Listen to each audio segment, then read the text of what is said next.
Before we begin, I'd like to ask you for a small favor. I'm working really hard to reach my goal of 1,000 subscribers. It's a truly important milestone for me. Please click the subscribe button on the channel. It's just one click, but it gives me massive motivation to keep making more videos. Thank you all so much. Aleksander Hartman gazed out of the panoramic window of his top-floor office, but he didn't see the vibrant city spread out below. He only saw the reflection of the man he had become, cold, precise, and hollow within.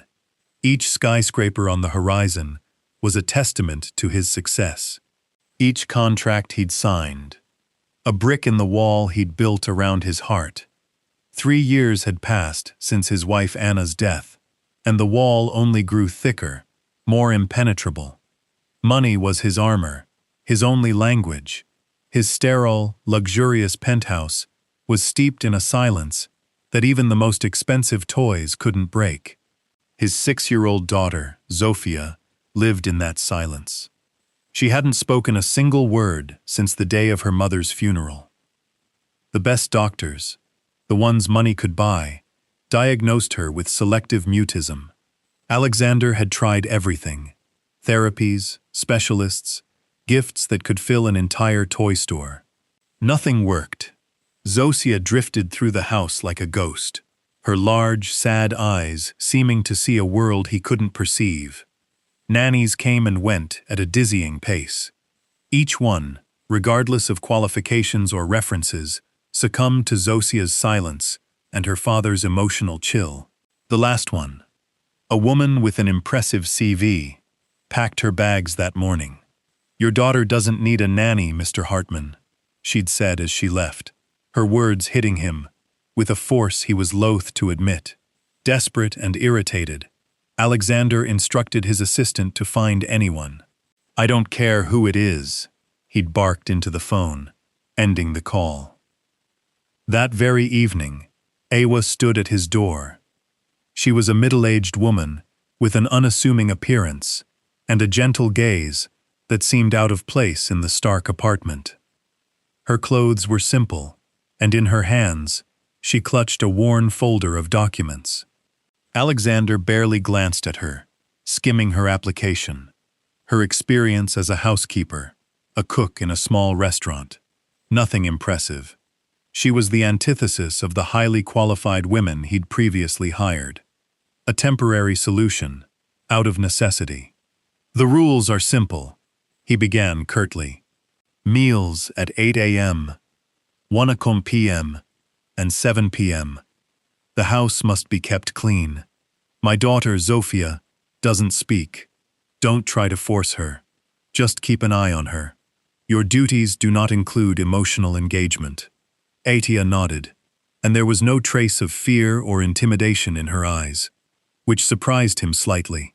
There was a calm, a kind of deep understanding he couldn't decipher. "I understand, Mr. Hartman," she replied in a soft, melodic voice. And so, her work in the House of Silence began. For the first few days, Eva moved through the apartment almost soundlessly. She fulfilled her duties with quiet efficiency. The house began to smell of freshly baked bread and homemade soups, scents long forgotten in this place. Aleksander noticed that Zosia, though still silent, began to emerge from her room. She would sit at the kitchen table and watch Ewa knead dough or chop vegetables. Ewa never addressed Zofia directly with questions. She didn't attempt forced eye contact. Instead, she would talk to herself or to the ingredients she was cooking with. "Oh, Mr. Tomato, you are so red and cheerful today. I think you'll get along wonderfully with Mrs. Basil." Zosia sat and listened, and for the first time in months, a flicker of interest crossed her face. One afternoon, Aleksander came home earlier than usual. He found an unusual scene in the kitchen. Ewa sat on the floor, surrounded by bowls of flour, water, and salt. Beside her, also on the floor, sat Zosia. The little girl had her hands covered in dough and was concentrating intently, trying to mimic Awa's movements, forming small, misshapen balls. There were no words, only a quiet understanding, a shared rhythm of their hands at work. And in the air, there was laughter, Awa's soft, guttural chuckle, as her dough stuck to her nose. And then, for a moment, Aleksander saw something he hadn't seen in years. The corners of Zosia's lips lifted in a faint smile. The image struck him more profoundly than any business failure. This simple woman, a cook, had achieved more in a few weeks than an army of specialists had in 3 years. He felt a pang of envy, followed swiftly by a wave of shame. He, her father, had never sat on the floor with her. He'd been too busy, too important, too consumed by his own pain. His observations continued. He noticed Awa had brought old cloth dolls and a small puppet theater into the house. She didn't give them to Zosia. She simply set them up in the kitchen and acted out little scenes, telling stories of lost princesses who found their way home with the help of forest animals. Zosia watched from a distance, and after a few days, Aleksander found her in her room, quietly moving the dolls, silently reenacting Awa's stories. His internal conflict grew. Part of him, the cynical businessman, whispered that these were mere tricks, cheap psychology. But another part, the buried father, saw glimpses of light in his daughter's eyes. He began coming home earlier. He canceled evening meetings. He would stand in the kitchen doorway and watch, feeling like an intruder in his own home, in the world Awa had created for his daughter. One evening, as Awa and Zosia cleaned up after dinner, Aleksander entered the kitchen. Zosia tensed at his appearance, as always, and hid behind Awa. Aleksander's heart constricted painfully. Awa gently placed a hand on the little girl's back. "It's all right, Zosia. Daddy is home," she said softly. Then she looked at Aleksander. "She's afraid of you, Mr. Hartman. She's afraid of the silence between you." The words were like a slap. "What do you know about it?" he growled, his defensive wall instantly shooting up. "You're just a cook." There was no offense on Awa's face. Only sadness. "I know only what I see. I see a child who misses a father, and a father who's afraid to be close to his own child." Before he could reply, the doorbell rang. At the door stood Isabella, his late wife's sister. She was the epitome of elegance and cool assessment. Her gaze swept over the apartment, pausing with disdain on Awa, then on Zosia, who had shrunk even further behind her. "Aleksander, we need to talk," she announced in an icy tone, offering no greeting. "I'm worried about Zofia. I hear you've fired yet another qualified therapist and hired a housekeeper. This is unacceptable. The child needs professional care." Isabella had always been critical. After Anna's death, her criticism had turned into outright hostility. She believed Aleksander was unfit to be a father, and her concern for Zosia was heavily tinged with interest in the trust fund Anna had left her daughter. "It's none of your business, Isa," Aleksander replied, trying to remain calm. "Oh, but you're mistaken. It's becoming my business," she hissed, pulling an envelope from her purse. "My lawyer will be in contact with yours. I'll be filing for full custody. Any court will side with me, seeing the conditions my niece lives in. A neglectful father and an unqualified servant as her only company." Aleksander's world tilted. The threat of losing Zofia was something his money might not be able to fix. He watched Isabella leave, then looked at Zosia, who was trembling, her face buried in Eva's skirt. For the first time since Anna's death, he felt a genuine, paralyzing fear. That evening, long after Zosia had fallen asleep, Aleksander sat in his study, surrounded by the symbols of his power, yet feeling utterly powerless. His conversation with his lawyer had only confirmed his fears. The situation looked grim. His absence, the constant rotation of nannies, Zosia's condition, all of it could be used against him. He stood and walked to the study door. Ewa was just finishing cleaning the living room. "Mrs. Ewa," he said, his voice foreign to him, low and uncertain. "May I have a word?" She entered the study and stood demurely before his desk. Alexander sank into his chair. "My sister-in-law wants to take Zofia away from me," he confessed, the words tasting of defeat. "She says I neglect her, that you're unqualified." He trailed off, feeling foolish. "My lawyers say it will be a difficult fight." He looked at her, searching for something. He didn't know what. Advice, solace. "You seem to understand Zosia better than anyone else," he continued. "What do you know that I don't? What do all these specialists not know?" Ava remained silent for a moment, looking at her hands. "There is no magic trick, Mr. Hartman. Children who have experienced trauma need security, routine, and patience. They need someone to enter their quiet world, rather than forcefully pull them out." Alexander gave a bitter, humorless laugh. "Patience, security. It sounds so simple. I hired people with degrees from the best universities. And you, with all due respect, have experience in cooking. It wasn't meant to be cruel. It was a desperate attempt to understand the absurd situation." Acha looked up, and a spark appeared in her eyes that he hadn't seen before.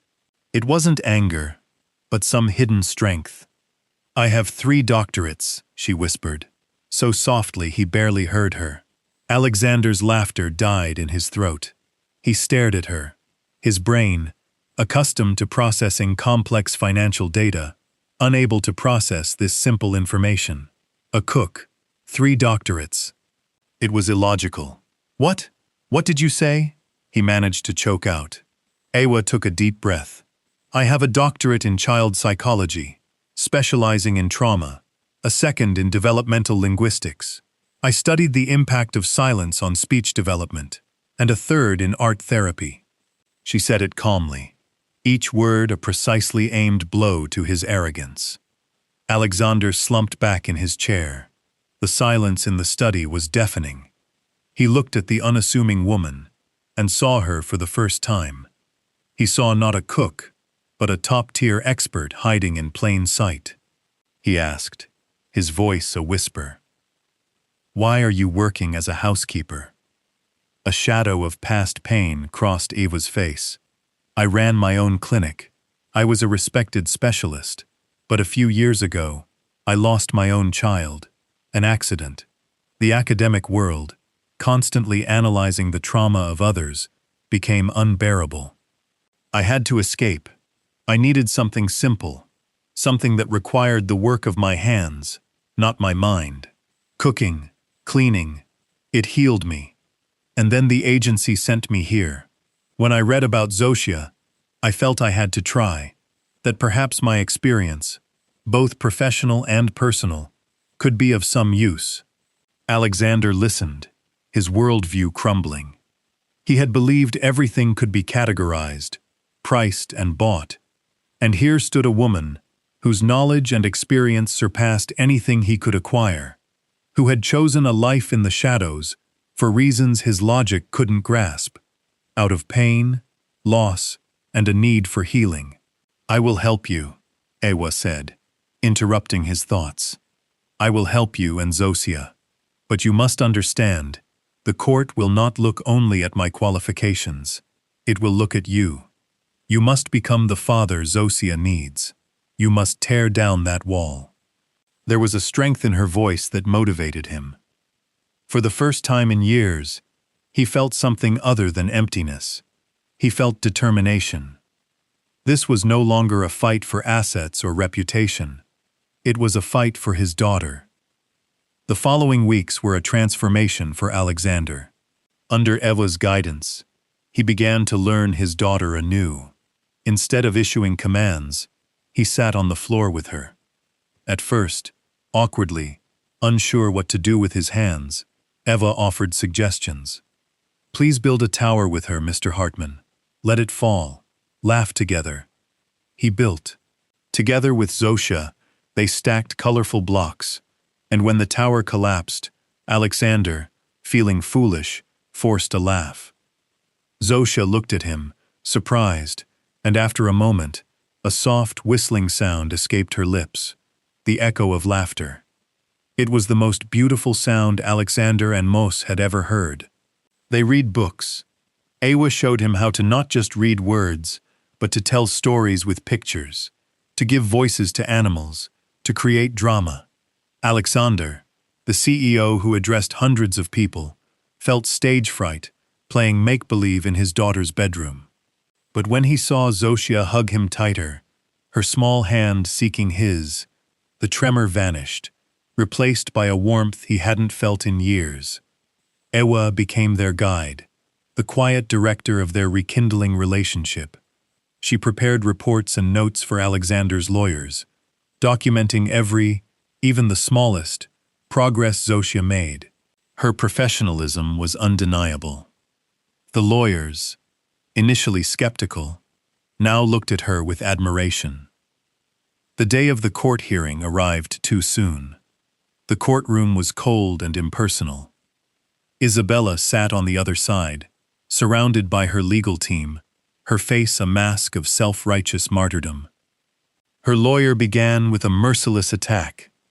He portrayed Aleksander as an absent, work-obsessed father, trying to buy love with money. Every word was a painful truth about his past. Aleksander sat up straight, forcing himself not to show how much it hurt. When it was his turn, he stood. He didn't look at the judge or the lawyers. He looked towards the small room where, behind the one-way mirror, Zosia sat with the court psychologist.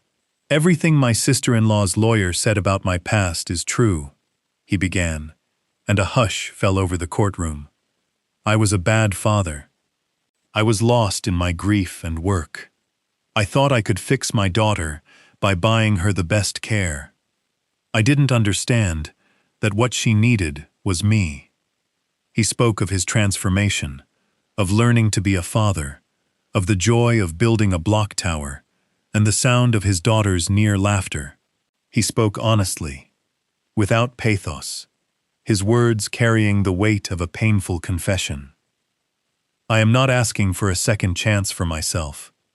I am asking that my daughter not be denied the chance to reclaim a father she is finally beginning to know." Next, Ewa was called as a witness. In her simple attire, she seemed out of place in the formal courtroom, but as she began to speak, her voice was confident and clear. She presented her qualifications, causing a stir in the room and a paleness on Isabella's face. Then, clinically yet empathetically, she described Zosia's condition, the mechanisms of her trauma, and the progress the girl had made. She spoke of play therapy, of building trust, of small steps that were milestones for Zosia. Isabella's lawyer attempted to discredit her. "Doctor, why is someone with such qualifications working as a cook? Isn't that odd? Do you have something to hide?" Ewa looked him straight in the eye. "I was hiding from my own pain, counselor. But it taught me something not found in any book. That a child's heart heals not with theories, but with love and presence. And that is precisely what Mr. Hartman is now giving his daughter." The judge, an older woman with a stern but intelligent gaze, listened intently. Finally, she turned to the court psychologist, who had been observing Zosia. "What is your opinion?" The psychologist cleared her throat. "Zofia has been calm throughout the proceedings. She reacted to her father's voice. When he spoke, she clutched the doll I understand, received from him. She shows a strong bond with Miss Ewa, but her attention is focused on her father. This is significant progress." Isabella felt the case slipping away. "This is all a show," she cried, jumping to her feet. "He will destroy her. She can't even say what she wants. She's not there." At that moment, in the small observation room, something extraordinary happened. Zosia, who had heard her aunt's raised voice through the speaker, looked at the screen showing her father's face. His face was filled with pain and fear. The little girl stood up, walked to the mirror as if to touch him. She placed her small hand on the cold glass, and then, for the first time in 3 years, she opened her mouth and made a sound. It was a soft, uncertain word, but in the amplified silence of the courtroom, it rang like a bell. Daddy. All heads turned towards the speakers. Aleksander froze, tears welling in his eyes and tracing paths down his cheeks. That single word was acquittal, victory, and a promise. It was everything. The judge struck her gavel. The motion for change of custody is denied, she announced firmly. Case closed. As soon as they exited the courtroom, Aleksander fell to his knees. The door to the observation room opened, and Zosia ran out. She threw herself into his arms, and he held her as if he wanted to absorb her, to shield her from the entire world. "Daddy," she repeated, this time louder, burying her face in his shoulder. Aleksander wept silently, cradling his reclaimed treasure. Eva stood aside, a smile gracing her lips. Aleksander approached her, still holding Zosia, and said, "Thank you." That one word held a gratitude so profound that no amount of money could express it. "You didn't just save Zosia, you saved both of us." A year later, Aleksander Hartman's penthouse was no longer a sterile mausoleum. It was a home. The walls were adorned with children's drawings, and blocks and dolls lay scattered on the living room floor. Laughter echoed from the garden. Aleksander, dressed not in a suit but in casual jeans, played tag with a giggling, chatty 7-year-old. Zosia ran, shouted, and laughed with a carefree joy that felt like a miracle. On the terrace, at a small table, sat Ewa, sketching something in her notebook. She was no longer just an employee. She was part of the family, their quiet anchor, the grandmother Zosia never had, and the friend Aleksander needed more than he realized. In the evening, they sat down for dinner together. Zosia recounted her day at school with animated enthusiasm. Aleksander listened, asked questions, and laughed at her jokes. He looked at his daughter, at her radiant face, and thought of the man he once was. That man had been rich, powerful, and incredibly poor. It was only now, in this simple domestic happiness, that he discovered what true wealth was. He glanced at Ewa, who smiled warmly, and understood that life's most precious lessons sometimes come in the most unassuming packages, whispered by someone the world had chosen to overlook.